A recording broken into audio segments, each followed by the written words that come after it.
Welcome to my channel people. Author link will be on description, make sure to check it out. Not bad human, being capable of detecting our presence is very commendable, spoke a giant man with long spiky hair resembling that of Madara, and he had a star-shaped tattoo on his cheek as well as brown eyes.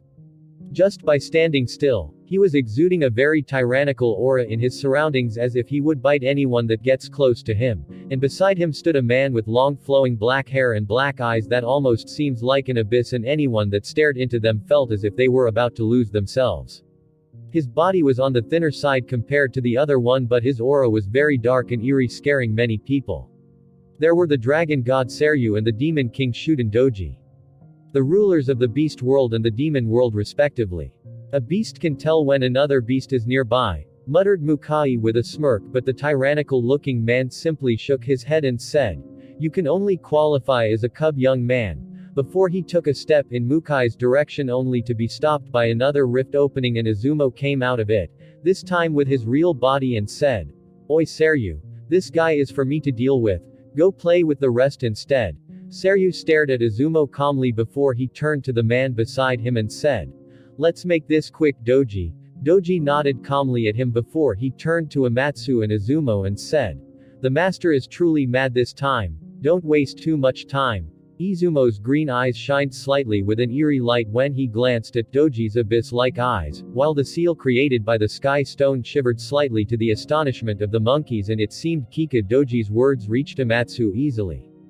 By this point, Bakurio opened his eyes and glanced at the newcomers that arrived to get him, and his eyes were instantly attracted to Seryu, as his Jikaninki helped him feel much clearer than anyone just what kind of beast they were about to face, so he said without hesitation, "Kurama, merge with the other half inside Minato and use your full power to defeat that black-eyed man."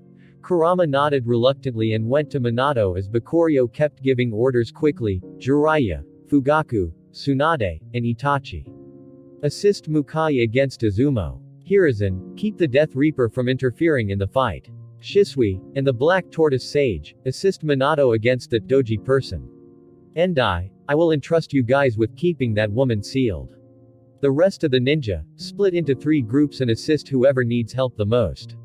"Yes," replied everyone, and they were delighted to see Bakurio back to normal, since he was probably their biggest chance of surviving this mess. "Don't worry about the dead, we can revive them later," yelled Bakurio to rise the morale even further, and it indeed worked as the people felt a weight being removed from their hearts. Seryu smiled slightly seeing the ninjas following Bakurio's orders before he said, "You think you can take me on your own?"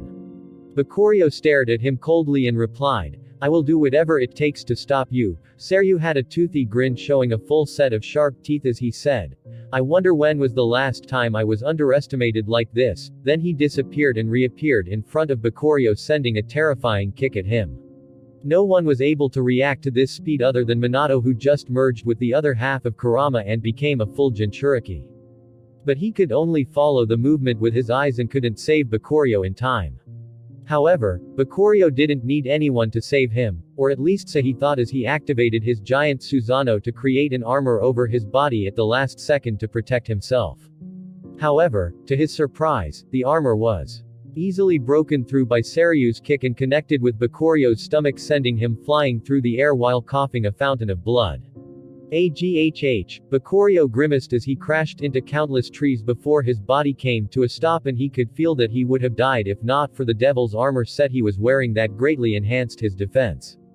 Minato and the others wanted to offer their help to him, but they had their own fights to deal with, as Doji made his move and took out a simple-looking sword before he used something only Bakurio could have recognized. It was sharp release. And it was way higher in level than his own, as he sent multiple fast slashes at Minato and his helpers. Meanwhile, Izumo unleashed his true strength as well, in the form of countless deadly projectiles that were launched at Mukai and the rest, covering any path of escape they might have had. Some of them were blocked by Mukai, while others required both Fugaku and Itachi to use their Susanuus, although the latter's was still in a skeletal form and Fugaku's Susanoo was easily penetrated by the projectiles. Although it helped in slowing and redirecting them away, which saved them from directly dying. Bakurio stood up from the rubble while coughing up blood, and he couldn't help but wonder in astonishment, how can they be this strong? They are pretty much at Kagaya's level, one of their master's level of power then. A sense of fear gripped Bakuryo's heart for the first time as he realized just how naive he was for thinking that he could easily deal with this darkness. Then Seryu appeared in front of him and said, "Watch, young man, the strength of those that follow the darkness, indeed, none of them had yet to use their darkness.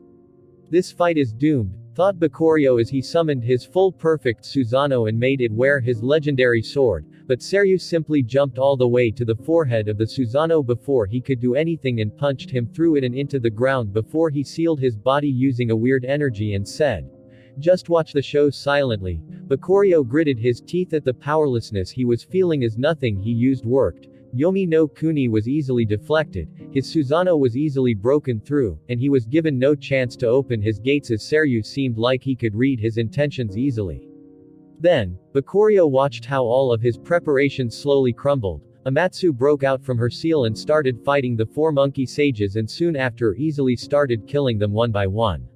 Minato, Shisui, and the Black Tortoise Sage tried their best to defeat Doji, but the latter simply seemed unbeatable as Shisui's Koto Amatsukami didn't work on him at all, rendering him useless and was soon dismembered by Doji's sword that moved at scary speeds that even surpassed Minato's speed in his full Jinchuriki mode while using Sage Chakra as well. As a last attempt, the Black Tortoise Sage used a weird treasure that slowed down time and allowed Minato to land a direct hit on Doji's body consisting of none other than an empowered Rasenshuriken. But it only caused some surface injuries on his body as he protected himself with a weird chakra that Bakuryo didn't recognize, and he quickly recovered and followed up by killing the Tortoise Sage while Minato used a last chance attempt and teleported him into an active volcano. A location he prepared beforehand filled with explosive seals that he instantly activated before teleporting away once more back to the battlefield and went to fight the now free Amatsu that was killing the monkey sages. Meanwhile, Izumo soon made it clear that no one could approach him without facing death, and Mukai, who couldn't open all 8 gates yet, struggled continuously to defeat him, but in the end, just 7 gates weren't enough for such a monster and he was soon defeated along with the rest of his helpers. Bakuryo watched all of this with a heavy feeling in his heart as he engraved every instant of this battlefield deep in it. Then he stood up slowly despite Seryu's seals and said, "I will make sure this will be a fruitful experience." How could he stand despite all of my seals? Wondered Seryu, who knew just how terrifying those seals were. The seals created by him, the dragon god. Bakuryo checked his attributes quickly and knew that there was no chance he could get out of Seryu's seals with his current strength, so he started spending all of his attribute points, and he had almost 600 of them to spend directly, raising all of his attributes to 1000, which was high cage level. But even then this wasn't enough to remove him from the terrifying seal, so he used none other than the attribute multiplier and his strength instantly skyrocketed again as he slowly stood up despite the seal trying to restrict him. I miscalculated, and terribly at that. I never expected such a huge disparity in strength existed and ended up rushing to use my infinite Jikaninki without truly reaching my full potential. But at least now I know what I have to deal with in the future, muttered Bakuryo as he took out his legendary sword and instantly activated its third property, the end of the path, which increased his attributes by another 100% at the cost of losing 10% of his health every second. However, Bakuryo wasn't done yet as he used his 6-path Sage mode, which already reached level 100 during the past 3 months, increasing his attributes by another 3000. Which made him reach terrifying levels. This kid. He suddenly transformed into a monster. Seryu was surprised before he smiled widely and said, "How nice, and I thought this will be a boring trip." Then Bakuryo noticed him gaining dark scales that covered his body before he took out a majestic sword and said, "This is a legendary sword named Dragon Slayer, a great sword that greatly increases the power of its wielder. I guess having a legendary weapon won't earn me that many advantages," thought Bakuryo with a sigh before he coated his sword in his level 25 sharp release and rushed at Seryu. Meanwhile, not long after Minato dropped Doji inside of an active volcano, it was to no surprise to everyone that he soon made his way back to the battlefield unscathed, although he appeared to loathe Minato for the experience he had just put him through and teamed up with Amatsu to finish him.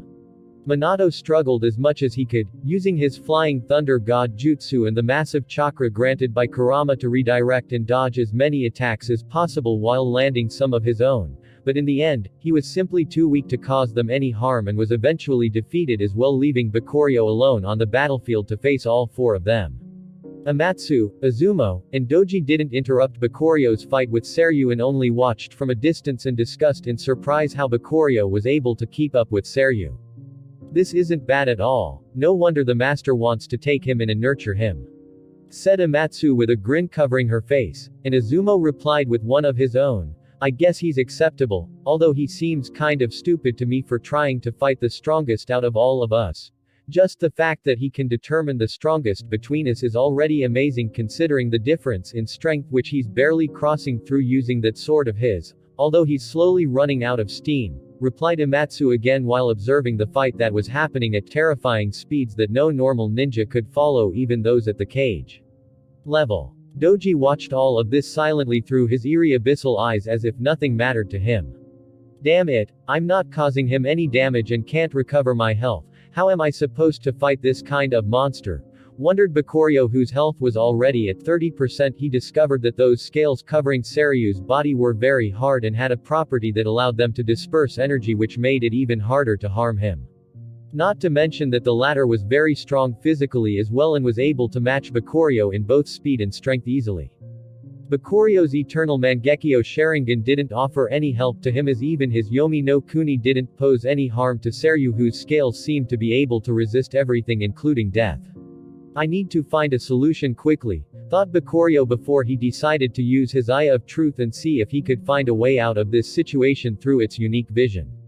The moment Bakuryo used it, Seryu showed a hint of surprise, but he instantly attacked him to leave him no chance to analyze him properly. Although just for that split second Bakuryo noticed something. Seryu's chakra seemed to be made of multiple elements, and one of them actually resembled his six paths chakra. Another component he recognized was dark chakra. As for the last one, it wasn't something he recognized, although it gave him a weird sensation as if it was something alive, and he could see it slithering like a dragon. How naive of me, just achieving six-path chakra and wanting to contend with these beasts. If I'm not wrong, that woman Amatsu also reached the same level of combining three types of chakra, and her third part is probably Hell's energy. That Izumo probably has a unique energy from the Pure Lands, although I'm not sure if it's purely Death chakra, as I can feel he's hiding something else, and that guy Doji. He's got Demon chakra as well. Bakuryo suddenly paused since he couldn't injure Seryu anyways, and at this rate, he would end up dying from the effect of his sword. So he said, I have to admit, I never expected to face beings as strong as the four of you. In fact, I just understood how much you've been toying with us from the start. This fight was over from the beginning, as the quality of our chakra is at least 2 levels apart, and let's not talk about quantity. Bakuryo couldn't help but let out a sigh as Seryu landed in front of him and said, Oh, it seems that weird dojutsu you used showed you plenty of things. What do you plan to do now? Are you willing to follow us peacefully or not? The other three surrounded Bakuryo, leaving him no path to escape, but they didn't see any traces of fear in his eyes as he said, For strong people like you to end up as slaves for ageist like this. I wonder how much did you sacrifice? His words were like the whispers of a devil as he consumed all of his 6 paths sage chakra to empower his right eye that started bleeding. Hi Jikininki. What did you do to us? Yelled Izumo, and the others weren't feeling good as well as their expressions twisted, and Bakuryo saw at his last moments, a darkness emerged from their hearts and controlled their bodies with only one purpose. Kill him. Death rays, hellfire, dragon flames, and a sharp demonic sword all landed on him at the same time in a split second as Bakuryo used his save and load ability, and he couldn't help but smirk slightly despite the pain he was enduring. It seems like I'm not that useless after all. The heart is always a weak point. Instantly, everything went dark as the world crumbled around Bakuryo before he woke up only to find himself back home. This was a safe point he created just after he returned from the Mountain of Flowers and Fruits, since he was planning to tell Minato and Fugaku about what was going on at that time. Now, however, he will keep this secret of dark seeds to himself once more, especially when he experienced with his own eyes how grim the future truly was. This was truly a tough wake-up call. Inside a large house in the Uchiha compound in Konoha, Bakuryo sat alone directly on the floor of his room and contemplated what he had just gone through. I never expected the powers I have to face will be this strong. This isn't something I can handle on my own anymore, thought Bakuryo as he remembered his fight with Seryu. That monster is almost unkillable. I need something far stronger to deal with him. I at least need to even the field in terms of chakra quality or maybe even surpass it if possible. However, what route am I supposed to take? Whatever I want to do, I will have to go through them since they are hoarding every special energy available and it would alert them. With the exception of the dragon essence he sensed inside Seryu, Bakurio had to choose between either adding Hell's energy, Pure Land's energy, or demonic energy to his six-path chakra and dark chakra if he wished to reach a similar chakra quality to theirs. But even then, it's not necessary I can beat them in terms of skills, just that Guy's doji, sharp release is far superior to mine and was probably already mastered. I could also sense that Seryu had a similar mastery of advanced chakra, probably tremor release which he coated his scales with to absorb and disperse any impacts on his scales. Damn it, this is getting far more complicated. I need to change my plans after getting depressed for a while. Bakurio recalled the reason he had to stay out of the fight for its initial period and couldn't help but smirk. Maybe it's not completely helpless with her help. Flashback back then when Bakurio used infinite Jikaninki on the moon, his body was suddenly invaded by a foreign soul which he recognized as none other than Keigaya Otsutsuki. How did you get into my body? Asked Bakurio while staring at Keigaya warily since soul fights weren't his forte, something he learned the hard way from Amatsu who almost killed him. Although his soul was greatly strengthened after mastering all 6 sage modes and fusing them into 6-path sage mode. Young man, we meet again, spoke Keigaya with a soft voice taking Bakurio by surprise as he thought, when did I meet her? Don't tell me. Was the silhouette summoned during my time in the Eternal Chamber the true Keigaya and not something the system just came up with? Don't be wary young man, I'm not here to hurt you. In fact, I can't hurt you even if I wanted to with my current weakened state and this body not being prepared to host me. Spoke Keigaya with a sigh. Prepared to host her. Is she referring to Black Zetsu? Countless thoughts swirled through Bakurio's head before he spoke. Why did you come here then? You should know that trusting someone whose hands are as stained as yours isn't easy, right? Bakurio could feel that Keigaya felt sad after he uttered these words, but she still forced a smile on her face and said, I'm here to thank you, for removing the curse laid on my heart since the moment I landed on this world. Curse. Did she have a seed of darkness even in her current soul form? Bakurio's soul shivered slightly at the thought of what could be hidden in his body without his knowledge, but Keigaya quickly eased his worries. Don't worry, the light of your eye ability has cleansed all traces of that curse. I see, well you are welcome then, but the situation might turn dangerous soon and I can't keep talking with you for long. Said Bakurio, and Keigaya shook her head with a sad look and said, the situation is beyond your current ability, 4 supreme existences are waiting outside and already started fighting with your friends, their power is at least similar to mine. Then get me out of this place quickly. Yelled Bakurio since he didn't know how to get out of their current weird location. Meanwhile, Keigaya stared at him silently before she said, I wish I was able to repay the favor and help you, unfortunately, there's nothing much I can do in my current state. I just hope you can survive this somehow. Then Keigaya dispersed the weird spiritual space they were in with a sad look on her face. This was the first time she talked to anyone in ages, yet it had to be cut so short unfortunately. If only there was another timeline where no enemies waited for her. End of flashback. Enlisting Keigaya's help is a must. I might need to get the help of every single power I can get. This war is no longer something that could be handled on my own.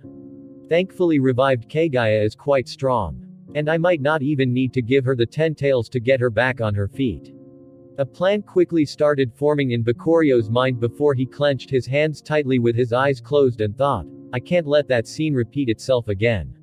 With this promise to himself and a new goal to work toward, Bakurio opened his eyes and left his room with a smile. Although whether it was genuine or not, no one could tell. For the next few days, Bakurio handled many things. First he sent a clone to inform Endai that they weren't in a rush and that they should wait for the Sky Stone to completely restore all of its lost energy before they decided on what to do after. Then he went to Fugaku's office and made a weird request that this Uchiha clan head wasn't expecting at all. What? You actually want to be a teacher? Yes, is there a problem? Asked Bakurio with a smirk, and Fugaku couldn't help but stare at him suspiciously as he thought, what's going on with this kid?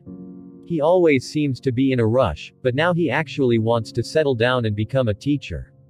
Something suspicious is going on here, sure, but you need to at least be recognized officially as a chunin to apply for a teacher role, but your rank is. Fugaku stared at Bakuryo's defined muscles that seemed to be about to pop out and said, "You have no rank currently. Can't you just give me a rank directly? I'm sure no one would disagree." And if they do, Bakuryo shot Fugaku a wicked smile before he raised his fist and said, "I will just have to reason with them with my fists. Please don't, and it's not easy to just give you a rank, the rules of the village are."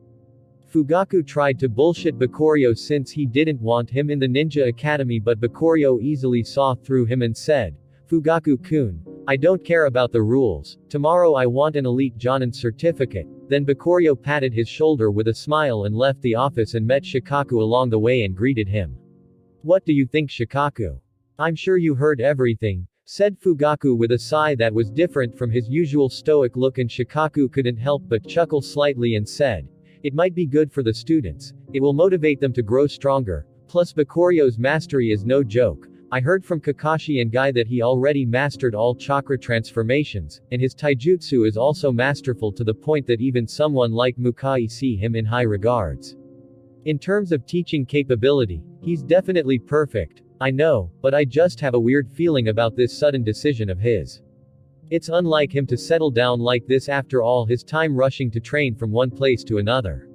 Shikaku's eyes sharpened slightly before he said, "I understand your worries, let's hope it's not something far out of our capabilities." Fugaku stared out of the window silently while thinking, "I don't think it is in our capabilities." I could see it in his smile. He wasn't confident at all, before he turned to Shikaku and said, "Prepare the documents for me." The next day, Bakuryo was granted an elite Jonin rank, as well as a teaching permit from Fugaku, and no one dared to complain when he was supported by every large clan in the village. Who would have thought I would end up becoming a teacher once more?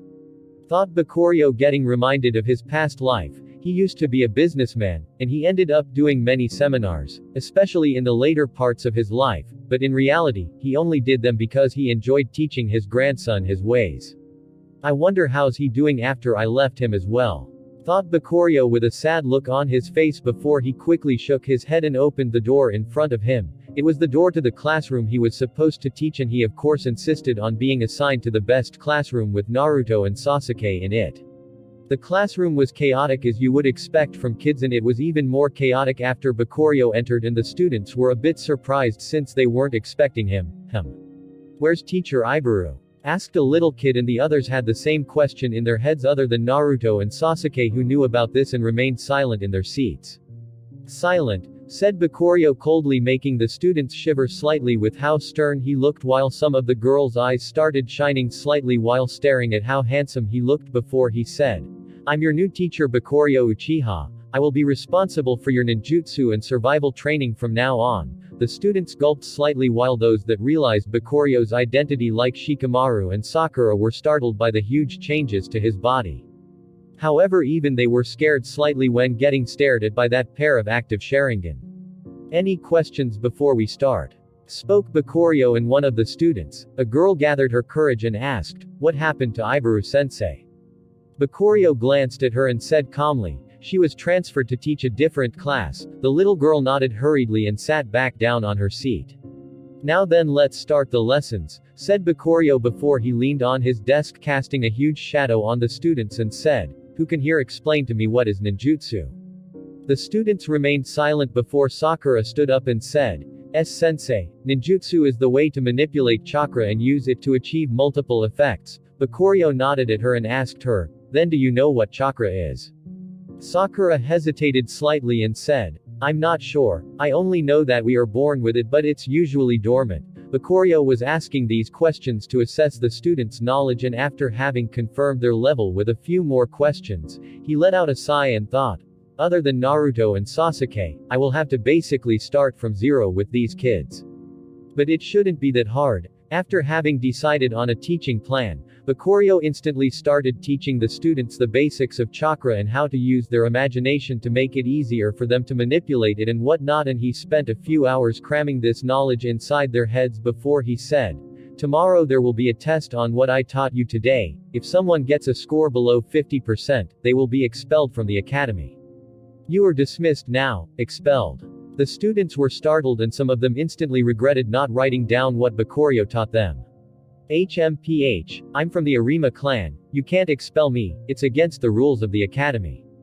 Spoke a chubby little kid with brown hair that appeared like a side character, and Bakurio simply shot him a look and said, you better use that good memory of yours that helped you memorize the rule in the test tomorrow or your puny clan won't help you, fatso. Then Bakurio left and went back home since his shift was over. Who does he think he is? Spoke the Arima kid, prompting a glare from Naruto as he said, Oi Akari, you better watch your mouth.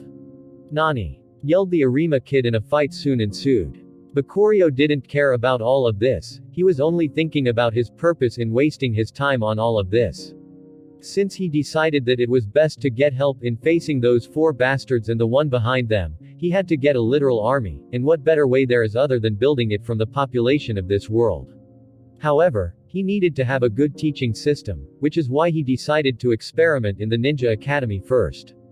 When he went back home, Bakurio dispelled the many shadow clones he created before going to the academy and gained their knowledge and progress. I need to improve this jutsu, it's not enough anymore for me. The shadow clones can't create chakra, at best they can absorb nature's energy, but that thing can only make them last a bit longer since it raises the quality of their chakra but not by much, and they spend a lot of it when training, especially in things like sharp release. I need to create better clones that could last longer.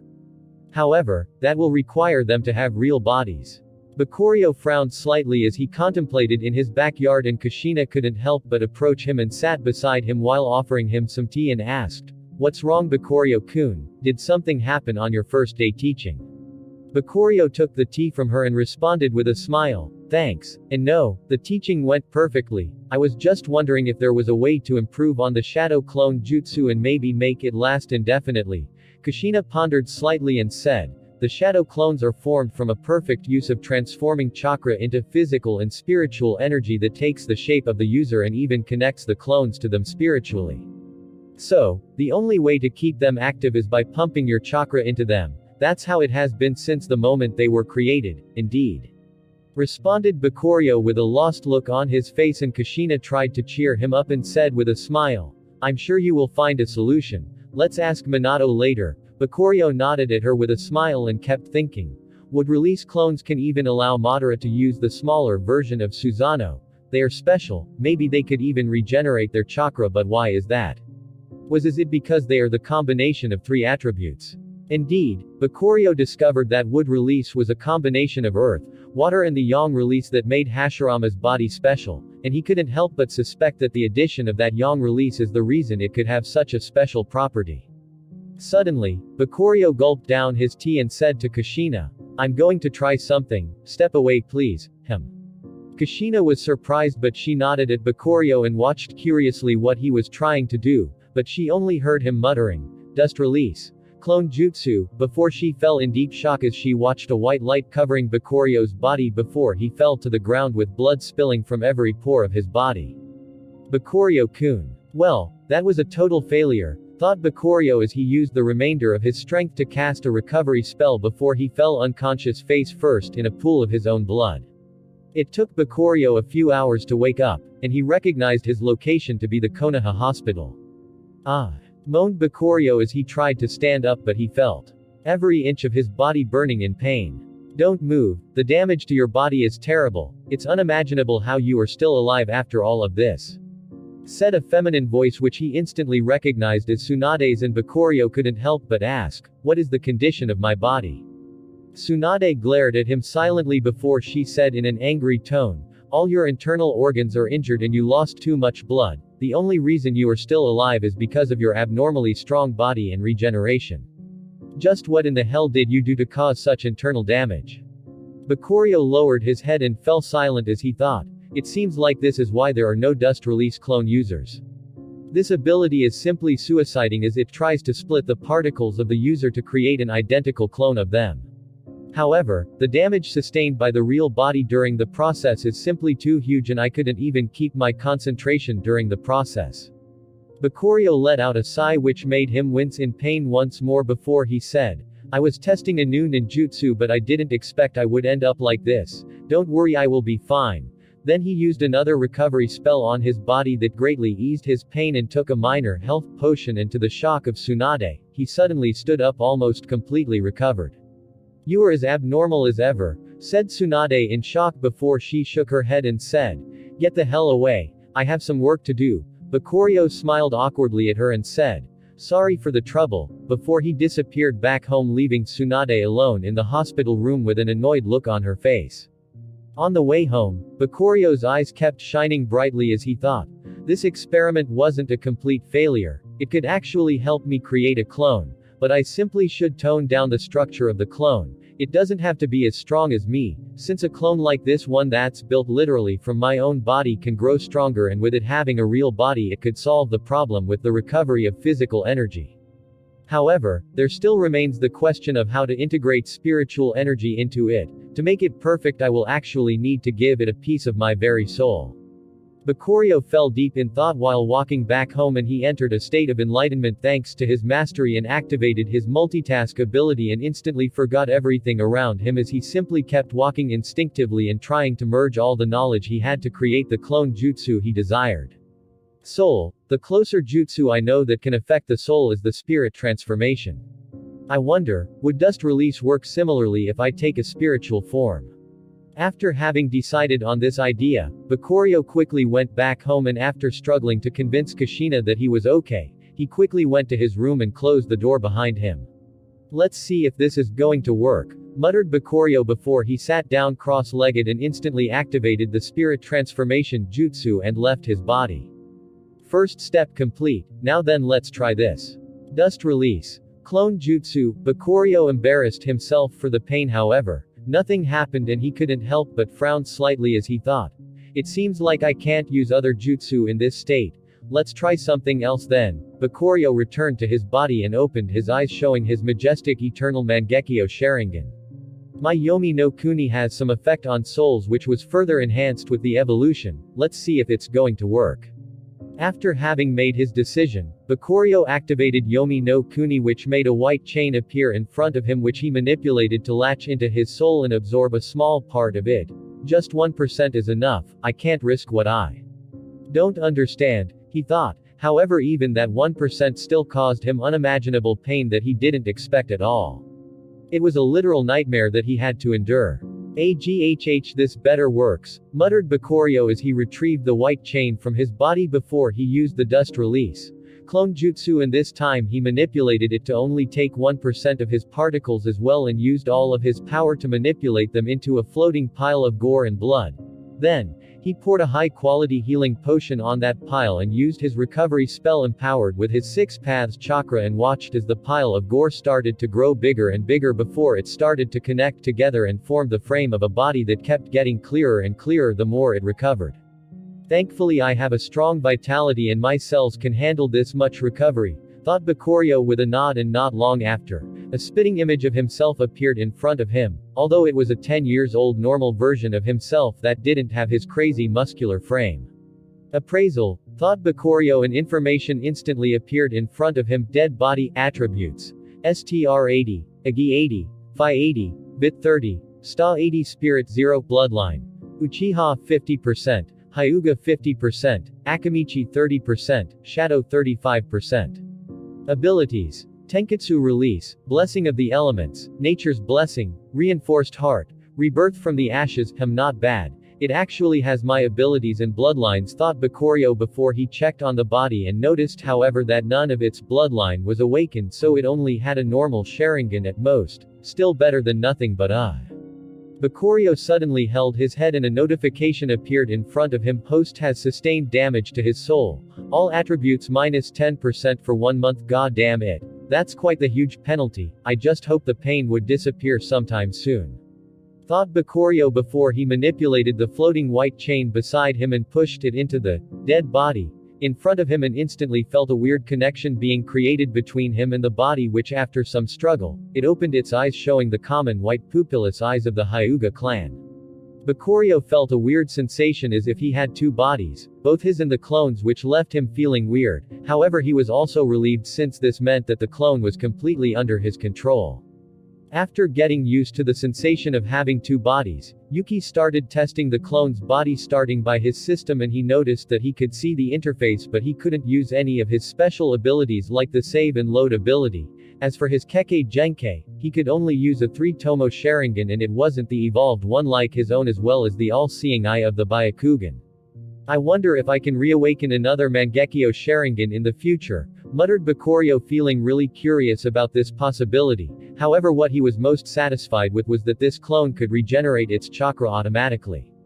Let's see if it inherited my talents as well, muttered Bakurio, and checked its attributes through the system panel, which was far more accurate than the appraisal ability, but he was disappointed when he noticed the clone's talents were far inferior to his. In fact, he could easily deduce that it only had those talents because of his bloodline, and they were as follow: talents. Chakra advanced.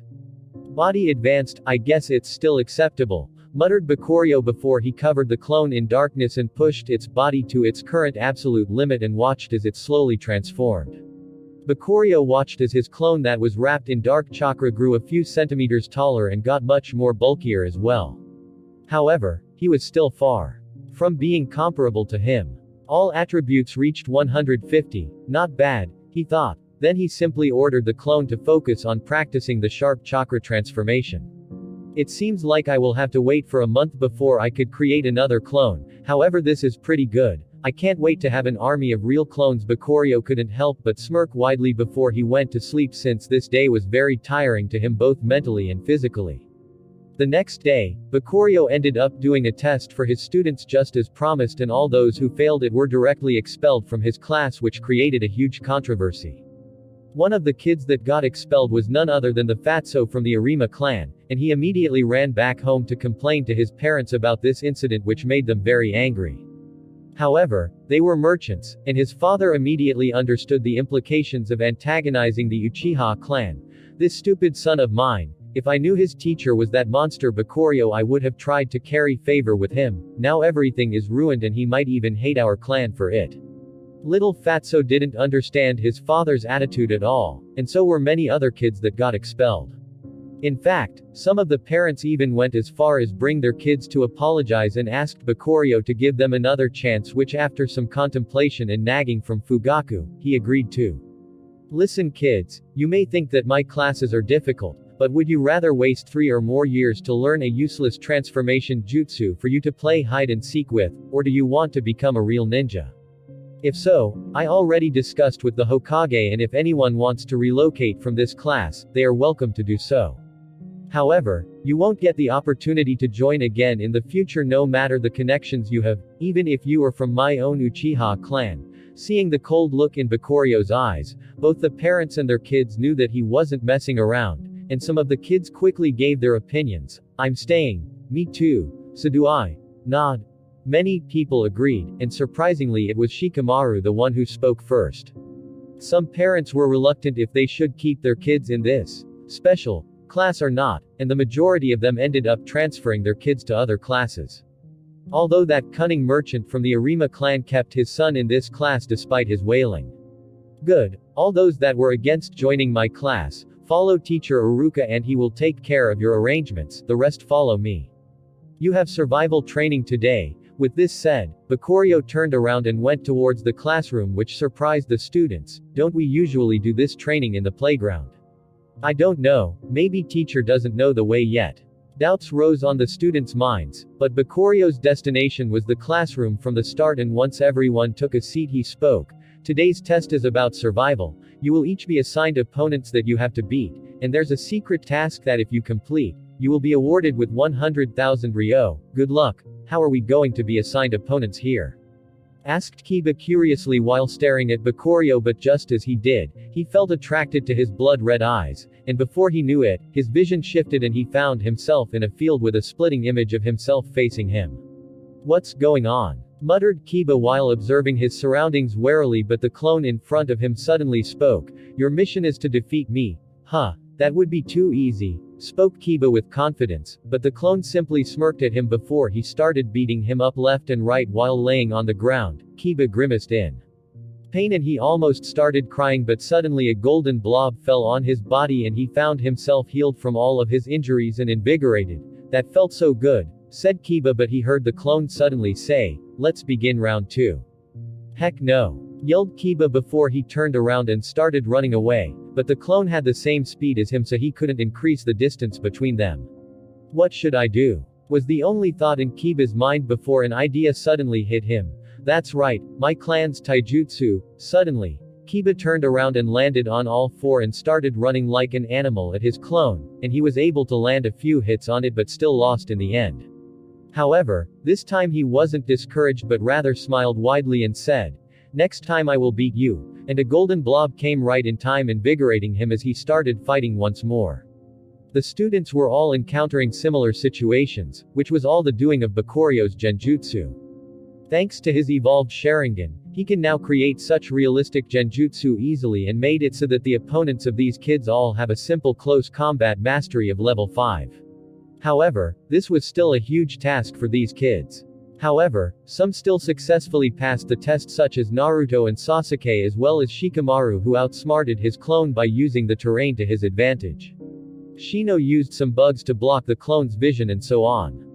Those that defeated the first clone were faced with a clone with a higher close combat mastery, and this kept happening until they couldn't defeat their clones and kept struggling instead.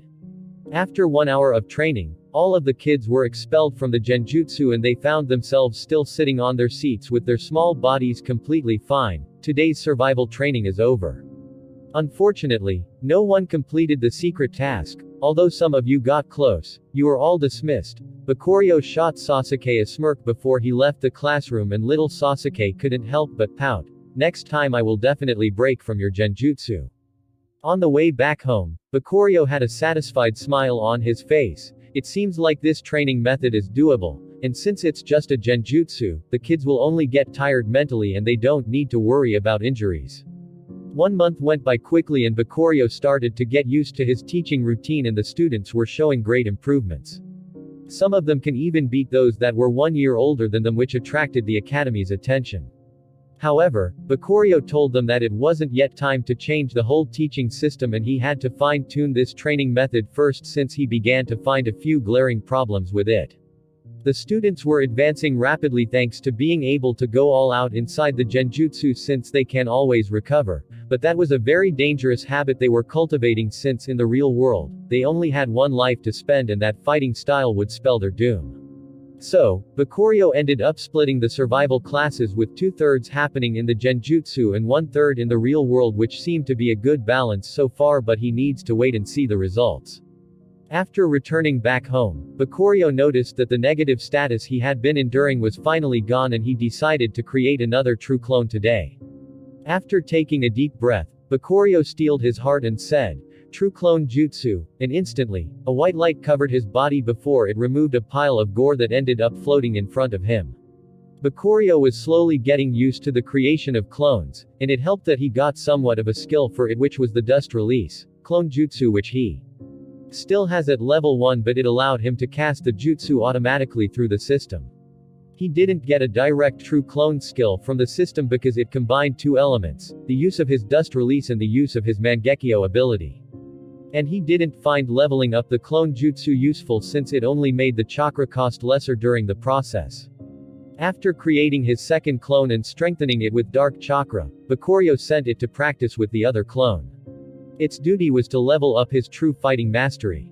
"It seems like we are back at square one," muttered Bakuryo while holding his aching head. But suddenly, a few notifications appeared in front of him that made him smile widely despite the pain. "You gained the skill Soul Regeneration. You gained the skill Pain Resistance level 1, a passive skill that reduces the pain the user feels both physically and spiritually by 1%. Soul Recovery level 1, a passive skill that allows the host to regenerate from soul damage quicker. Plus 1% per month recovery speed. Why was it that I only now got this pain resistance skill? Was it because I usually only endure pain to my heart and body, and this time I actually endured soul pain as well, which fulfilled all the conditions to get this skill? Bakurio was truly surprised by this, but he was delighted either way, since once the level of this skill gets higher, he will be able to get rid of the constant pain he was feeling. Meanwhile, the soul regeneration was also a great skill to have, as it basically doubled his recovery speed, and right now he would only need 15 days for his soul to recover completely. This skill came just at the right time. I can also feel my clone souls recovering faster. Indeed, a huge defect Bakurio noticed in those clones was that their spiritual energy was too low, which affected the amount of chakra they had, and that was because although he recovered their bodies through potions and recovery skill, their souls were still the same 1% he gave them, but those bodies can host even bigger souls, so they were slowly regenerating right now, although they won't reach the level of strength of Bakurio's. When Bakurio left his room after his clone, Kushina approached him with a frown and asked, "You created another weird clone of yours. Are you sure you are not doing some weird experiment with Orochimaru?" Bakurio smiled at her awkwardly and said, "Believe me, they are just clones that I made." Kushina glared at him and kept poking at his forehead. "What kind of clones require food to maintain? You think I'm an idiot? Of course not. You are very smart and beautiful," spoke Bakurio with a smile, and Kushina couldn't help but blush and say, "Oh, now you are making me embarrassed." But just as she looked away from Bakurio while pretending to act like a shy girl, Bakurio used this opportunity to run away from her and her questioning. "Damn, that was close," he muttered while sitting on the roof of his house and staring at the starry sky and the moon illuminating it with a weird look in his eyes. But he was suddenly interrupted when a small fox landed beside him, and after staring at the moon silently, he spoke, "What are you thinking these days? You always hide here and keep staring at the moon." Bakurio stared at Kurama silently before he shook his head and said, "I'm not sure what to do, that's all. And watching the moon always relaxes me." Kurama stared at the moon silently as well before he said, "You are carrying a lot of burdens. If there are any ways I can help you, let me know. I will do my best to free you just like you freed me." Bakurio couldn't help but smile when he heard this and picked Kurama up, which annoyed the latter. "Don't pick me like this or I will bite your head off." Bakurio chuckled at him before he put him on his lap and said, "There's something you can help me with." Kurama was about to struggle away from Bakurio's arms, but he paused when he heard this and asked, "What's that?" Bakurio smiled at him and said, "You tailed beasts can communicate with each other, right?" Kurama seemed surprised by this, but he eventually nodded and said, "Indeed we can, although it has been a long time since I last communicated with the other tailed beasts. It's fine, just try to communicate with whoever we can," replied Bakurio, and Kurama couldn't help but ask, "What do you want from them? You should know that they won't accept working for someone else easily." Bakurio laughed loudly at this remark, especially when he imagined how useless those tailed beasts were against his enemies before he turned to Kurama and said, "Don't worry, I just want to make friends with them, that's all." Kurama shot Bakurio a weird look before he jumped away from his arms and said, "I will see what I can do," before he disappeared into the distance. Seeing Kurama leave, Bakurio shot the wall behind him a look and said, "How about you two stop hiding? TCH, we were discovered again," said a childish voice. It was Naruto, who suddenly climbed up the wall along with none other than Sasuke, like two little monkeys. "What are you two doing here this late in the night, especially you Sasuke? Does your mother know about this?" asked Bakurio, and Sasuke said proudly, "I escaped when they all fell asleep, he he he." Bakurio nodded at him silently. "I can't wait to see your reaction when you find Makoto waiting for you," thought Bakurio. Then, he turned his attention to Naruto, and he could see that he was fidgeting about something, so he poked him gently on the forehead and asked, "What's on your mind?" Naruto shot Sasuke a look before he said, "We heard that you are struggling against something. We want to help as well." Bakurio's mouth widened slightly as countless thoughts flashed through his eyes before he simply smiled and patted their heads. "Thanks, you too. However, if you want to help me, you will need to get far stronger than anyone you know." I will become the strongest," yelled Naruto, and Sasuke soon butted heads with him and said, "No, I will become the strongest." Grr. However, Bakurio soon gave them both a knock on the head that left them wincing in pain and said, "No screaming at night. Sorry." HMPH. They responded before Bakurio suddenly said to them, "By the way, did the two of you do the homework I assigned you?" The faces of Naruto and Sasuke turned pale, and Naruto suddenly said, I forgot I had something to do. Good night. Yup, me too, and then they both ran away to their homes. These kids. Maybe they can save this world. Just as they were intended to. Who knows? Muttered Bakurio calmly before he suddenly disappeared from the top of his house. 2 years went by peacefully like that, and under Bakurio's training, all of his students passed the Genin exam with spectacular results, which prompted the rest of the teachers to follow his training method, and Bakurio had to create many things to make it possible since not anyone has his terrifying Sharingan. The method he came up with was to make use of seals to replicate the effect of his genjutsu, although it wasn't as perfect as his, but it was still better than what those Chunin teachers could use. And today, it was time for the students who were separated into teams of 3 to be assigned teachers, and Bakurio was the teacher that everyone wanted to be admitted to. Although there were also others such as Might Guy and Kakashi Hatake who returned from their long training journeys with far stronger powers. I wonder what kind of final test Bakurio-sensei's going to make us go through. Wondered a little girl with short dark blue hair and pupilless eyes while sitting beside a blonde boy and a dark-haired boy. Who would have thought I would end up with Hinata of all people in my Genin team? Is it because of her weak character? Thought Bakurio while observing the trio from the shadows of a tree before he took out a kunai and shot it at Hinata. Hinata wasn't expecting at all for the final test to begin without any notice.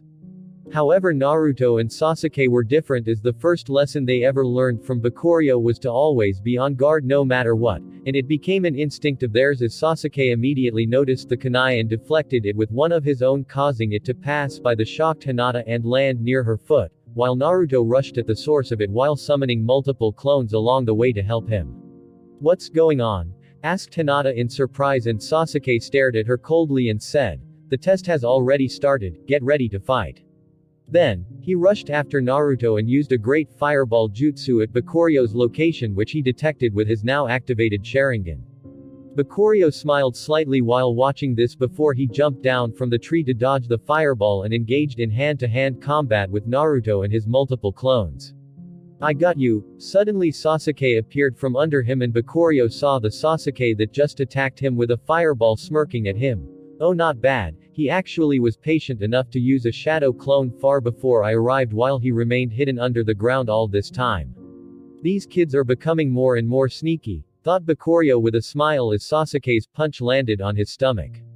However, just as the kids smiled in glee, Bakurio smirked at them and said, "You two aren't the only ones that can use the shadow clone jutsu." Then he simply dissipated in a cloud of smoke while the real Bakurio suddenly appeared from the kunai Sasuke deflected earlier, and he immediately rushed to grab Hinata, who was still shocked by the sudden turn of events as she suddenly found herself having a kunai pointed at her neck while Naruto and Sasuke stared at Bakurio with annoyed looks on their faces. "How did I not notice that the kunai was the real you with my Sharingan?"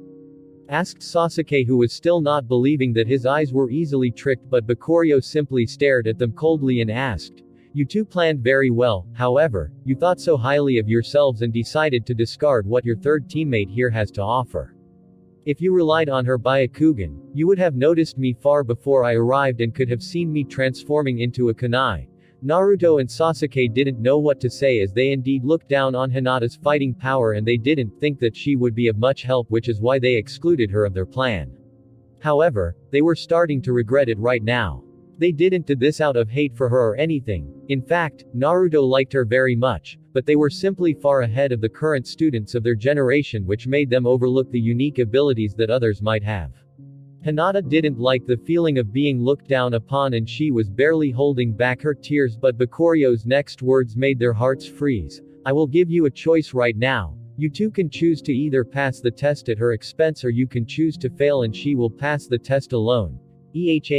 That's not fair," spoke Naruto with a pout, but Bakurio simply smirked at him and said, "Who said this world was ever fair?" Sasuke fell silent after this, and so was Naruto as they contemplated their choice, but Hinata's eyes suddenly gained some determination before she yelled, "I won't accept either choice. I rather fight until the end." Naruto's and Sasuke's eyes suddenly widened in surprise and they couldn't help but shoot each other shocked looks before Sasuke said, "It seems like we were wrong.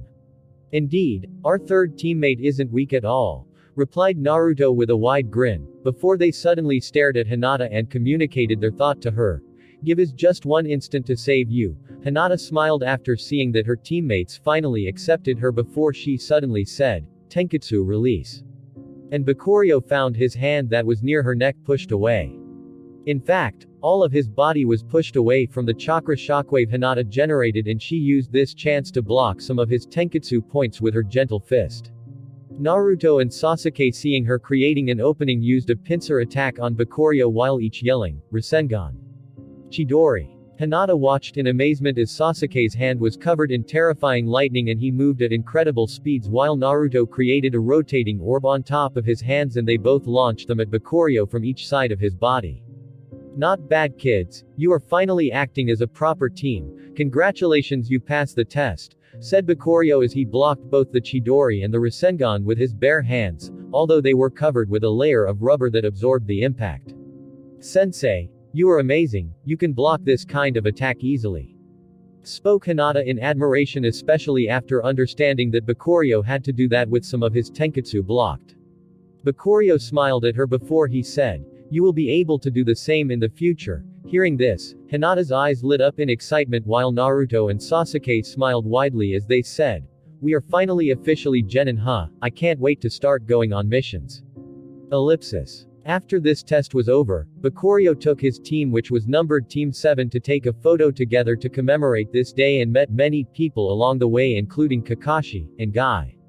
Guy still ended up with the same team of Neji, Tenten, and Lee. However, Kakashi was left with a completely different team except for a certain pink-haired girl. Sakura, Sogetsu and Kazuki. Sogetsu and Kazuki were two brothers that one of Bakurio's clones met during one of his journeys.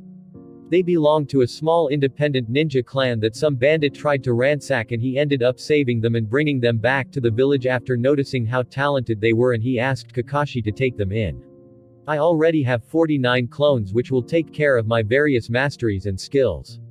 Now it's time for me to start collecting some other powers and helpers, thought Bakurio before he led his team to the Hokage's office and accepted their first mission directly from him. Bakurio, are you sure it's going to be fine taking the kids with you to an A-ranked mission?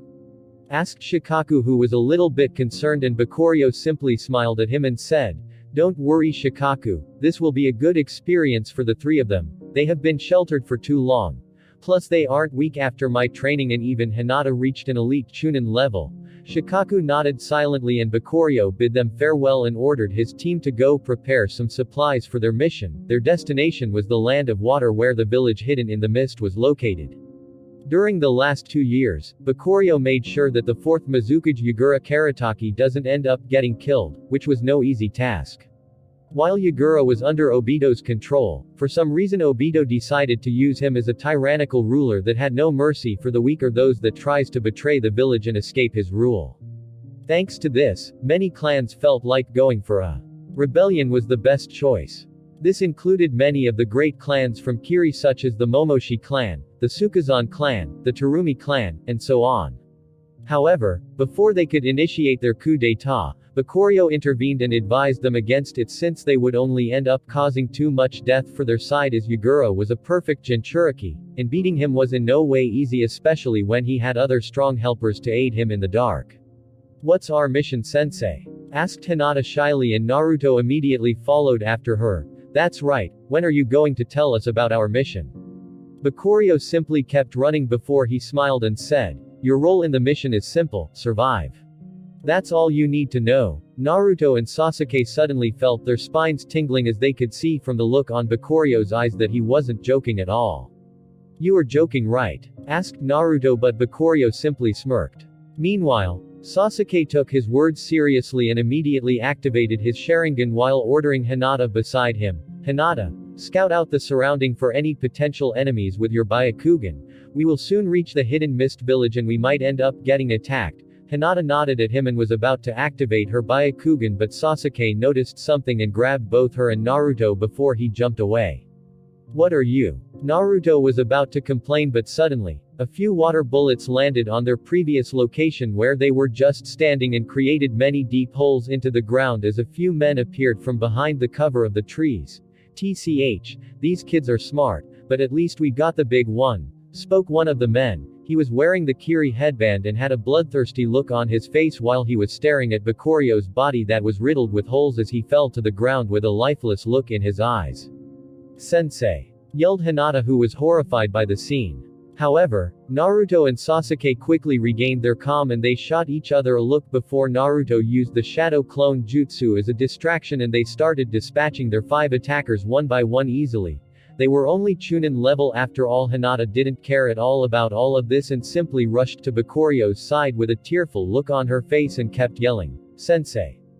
until Bakuryo appeared from the shadow of a tree and said, "Stop yelling, do you really think these idiots could defeat me?" Hinata had a delighted look on her face before it turned into a deep sense of shame and embarrassment as she watched the Bakuryo on the ground disappear into a puff of smoke. "Hinata, you should have helped your teammates before anything else. What if they were enemies they couldn't defeat on their own? Plus, you could have detected this simple ambush before it even happened." Bakuryo had a cold look on his face as he reprimanded Hinata before he turned to Naruto and Sasuke and nodded slightly. "Good job you two. Although you quickly put down your guard and didn't count for the fact that there might have been other enemies hiding, and that could cost you your lives," said Bakuryo before he suddenly stabbed the ground under him while using the chakra scalpel jutsu, and Naruto and Sasuke as well as Hinata watched in horror as blood started leaking from the ground. "This could have been the blood of one of you. Remember that always when you are outside the village doing a mission." The trio gulped slightly before they nodded in unison and said, "We understand, teacher." "Good. Let's keep going," said Bakuryo before he turned around and started running again in the direction of the village hidden in the mist, and Sasuke ended up asking him, "Teacher, are we going to let them go?" "Let who go?" spoke Bakuryo. With a weird smile on his face, and the trio instantly understood, their attackers are probably dead already.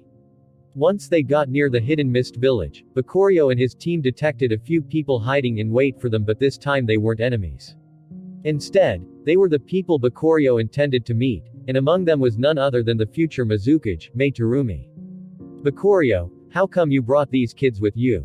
"That wasn't our plan," spoke Ao, a man who had an eye patch over his right eye, and Bakuryo only shot him a look before he said, "If you don't like it, we will just abolish the whole plan and I will go back home to have a nap. You." Ao was about to retort, but Mei stopped him and looked seductively at Bakuryo before she said, "Are these your students? They seem quite promising." Bakuryo ignored the looks she was sending him and spoke calmly, "They are indeed. Did you prepare the fake identities for us to enter the village?" "Straight to business as always," spoke Mei with a disappointed look on her face before she threw a special identification card at Bakuryo. "With this card, you will be considered a merchant and you can have at most 10 people accompany you inside the village, so you don't need to worry about your students, although they will need to hide their headbands." Bakuryo nodded at her and said, "Let's go." Mei nodded at him, this time with a serious look on her face before they entered the village. Bakuryo visited this place many times, but for the kids, it was a completely new experience as they kept marveling at the large buildings covered in mist. "I can't wait to see what I will get after finishing this mission." Bakuryo smiled secretly to himself while thinking about his purpose here, which was none other than freeing Yagura from Obito's control. However, that wasn't easy as Obito was very sneaky and he used a complex genjutsu similar to the one Mukai uses on himself. And in Yagura's case, Bakuryo concluded that the latter will instantly kill himself if someone attempts to dispel the genjutsu. In the original, Ao used his Byakugan to release the genjutsu, which resulted in Yagura's death, but he should have realized that there was more to it than just Yagura being under control. Did he hide this fact on purpose to get rid of Yagura? His behavior and emotions so far whenever I say Yagura might die if we release the genjutsu always seem conflicted. What's he scheming? Bakuryo wondered in his thought, but he couldn't do so for long as he and his students were suddenly surrounded by a group of men wielding different weapons, and they were led by none other than Yagura and Kisame. "Ha ha ha ha, what do we have here? I smell some soft flesh," spoke Kisame with a primal look on his eyes, and Bakuryo shot his attackers a look and thought. 4 of the 7 swordsmen of the mist, and 2 cage-level ninja along with multiple jonin, they clearly knew of my arrival and were prepared beforehand. I wonder, who betrayed me? Bakuryo suddenly had a smile on his face as he turned to his student and said, "Your true mission has started." Naruto, Sasuke, and Hinata quickly stood back to protect each other while Bakurio stared silently at Kisame, who was holding his famous Samahata sword and eyeing him with a fierce look on his face. "Kill!" ordered Yagura, and everyone moved instantly. The trio gulped in fear of what to come, but suddenly two people blocked their attackers. One held a giant sword which he used to deflect two of the four swordsmen of the mist, while the other used a Kekkei Genkai that surrounded them in a bubble filled with a corrosive mist that threatened to melt anyone that dared to approach them. These were of course Zabuza and Mei, the two leaders of the revolution happening inside of Kiri. Bakurio noticed that Zabuza wasn't using his famous sword and concluded that the sword was probably still being wielded by the Akatsuki member Juzo. "It seems like we came just in time," spoke Mei with a smirk as more ninjas appeared behind her and faced off against Yagura and his forces. "It seems like the big fish has finally made its appearance," spoke Yagura with an empty look in his eyes before he started entering his second-tailed beast transformation. "I will deal with Yagura. You guys should deal with the rest," spoke Bakurio calmly as he approached Yagura, and the others couldn't help but yell at him. "Be careful, he's very strong right now." However, Bakurio ignored their yells as he thought, the main benefits of the tailed beast transformation are the huge increase to strength and durability which it provides. The increase to speed, however, is very minimal, which makes it easy to deal with them, especially someone who's only the Jinchuriki of the three tails. With this thought in mind, Bakurio calmly dodged all of Yagura's attacks easily and counterattacked with some of his own, and with just taijutsu alone, he was beating this Jinchuriki. This is of course thanks to his very strong body as well as mastery. Amazing, he's actually handling the fourth Mizukage so easily, thought Mei, distracted by Bakurio's terrifying show of power. But this cost her dearly as Kisame suddenly cut through the jutsu she was casting with his Samahata and landed a strong hit on her body. "You shouldn't be distracted when you are fighting a shark that already smelled blood," spoke Kisame with a bloodthirsty look, while inside he was thinking calmly, "That guy is beyond our expected level of strength. If this goes on, the situation might turn on us eventually." Someone who shared this same thought with him was none other than Obito, who was watching the fight from a hidden location, and he instantly gave Yagura the order to go all out, and the latter quickly followed his command by making some distance between him and Bakurio before he raised all of his three tails and started conjuring a tailed beast bomb. "This is bad. If that thing goes off on the village, it will cause many casualties. We need to stop it," yelled Mei while covering her bleeding stomach with her hand. Bakurio of course wasn't going to allow this to happen, so he instantly appeared in front of Yagura using his blink skill and covered his leg in chakra before kicking the tailed beast bomb high in the air while it was still small. Then he calmly said, "Enjoy my 8 trigrams 256 palms." Time seemed to stop as Bakurio made the famous Hyuga pose before he started targeting all of Yagura's Tenketsu points, and the more he hit, the more his tailed beast transformation receded until he eventually turned back into his normal appearance, which is when Bakurio proceeded to grab him by the neck. "Lord Mizukage!" yelled the ninjas who were still loyal to Yagura despite everything he did and tried to rush to save him, but they were blocked by Mei's and Zabuza's helpers. Meanwhile, during all of this, some people decided to target Bakurio's students to use them as hostages against him, which included many Jonins, and they were barely holding on as their bodies started to fill up with injuries, but their training with Bakurio these past 2 years allowed them to manage to survive this situation. "Now then, wake up," said Bakurio before he stared deeply into Yagura's eyes with his Sharingan and made sure to dispel the genjutsu Obito used on him thoroughly. "What did you do to our lord?" yelled one ninja who managed to surpass the blockade, but Bakurio simply dodged his attack and sent him flying with a kick at those attacking his students to lessen the pressure on them.